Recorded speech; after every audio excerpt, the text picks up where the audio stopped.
أعوذ بالله من الشيطان الرجيم. بسم الله الرحمن الرحيم. In the name of Allah, the most gracious, the most merciful. Praise and blessing of Almighty God be on the seal of Prophet Muhammad sallallahu alaihi wasallam, his companions, and all those that follow his footsteps from now until the day of recompense.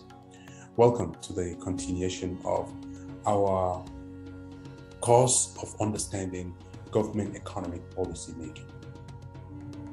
In our previous classes, we've talked about the economy, what the economy is, the GDP, the circular flow diagram, how to extract the GDP from the circular flow diagram, the potential GDP, positive output and negative output, the point at which the GDP should be, which is the potential GDP. And previously, we've talked about the business cycle and the fluctuation of the business cycle.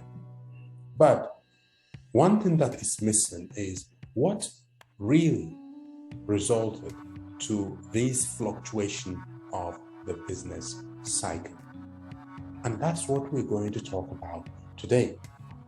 The business cycle is controlled by so many elements and so many forces, not just the government. It's driven by different kind of interest of individual firms, individuals, the governments, and the relationship between different countries, which is the net export, if it can be represented. In today's lesson, we're going to look at the two important factors that really influence this, that drives this business cycle and drives the movement of this business cycle.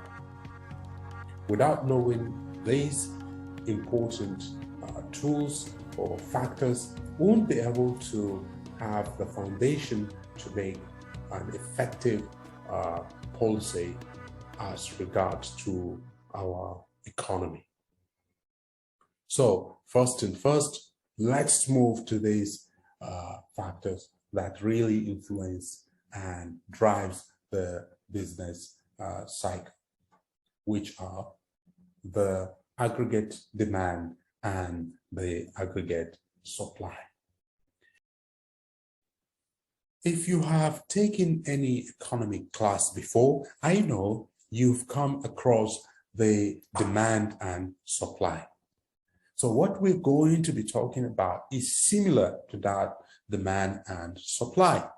Only that the difference this time around, instead of price and quantity, we now have the GDP and then the price level. The intersection between these two, aggregate demand and aggregate supply, is what brought us to, or what will bring us to, the equilibrium GDP. And that's what you see on the pages of newspaper, or that's what you see on different sites and different data analysis website, especially with regards to IMF, World Bank, and OECD. So without delay, I'm going to take you to my whiteboard and illustrate how this aggregate demand and aggregate supply really work. Yes, here we are. We're going to draw the vertical line. Okay, the vertical axis. And we're also going to draw the horizontal axis. The vertical axis represents the price level within the economy.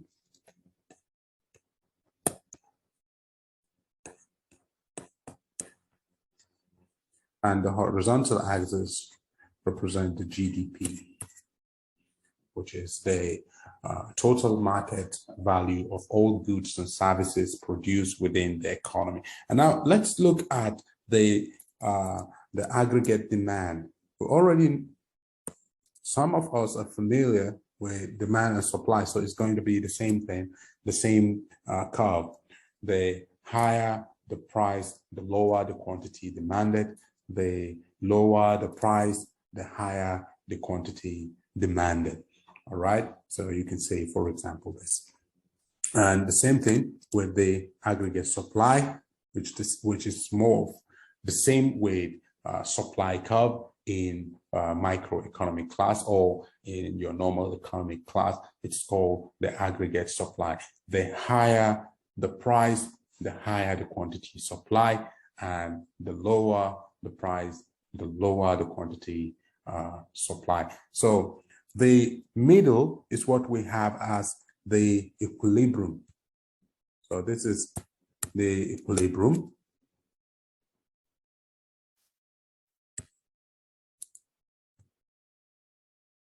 This is the equilibrium. This is the level of the GDP. In this particular graph, this is the level of the GDP, which is the equilibrium GDP. This is the equilibrium GDP. And then this particular level, this is the equilibrium price or the price level in that particular year. So that's the price level in that particular, this is the price level. So you can see where the economy is. If by any means anything happened and this economy shift outward, the aggregate demand shifts outward and the aggregate supply shifts inward or shifts outward, goes up or goes down, that really affects the business cycle. And that's when you see the business cycle fluctuate.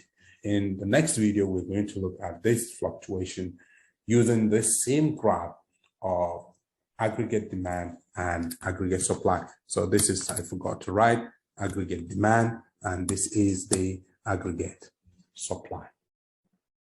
So we're going to stop here and we will continue in the next video and show you how this fluctuation really affects the economy. Thank you so much for joining us. Thank you so much for watching. And inshallah, we're going to continue in the next video.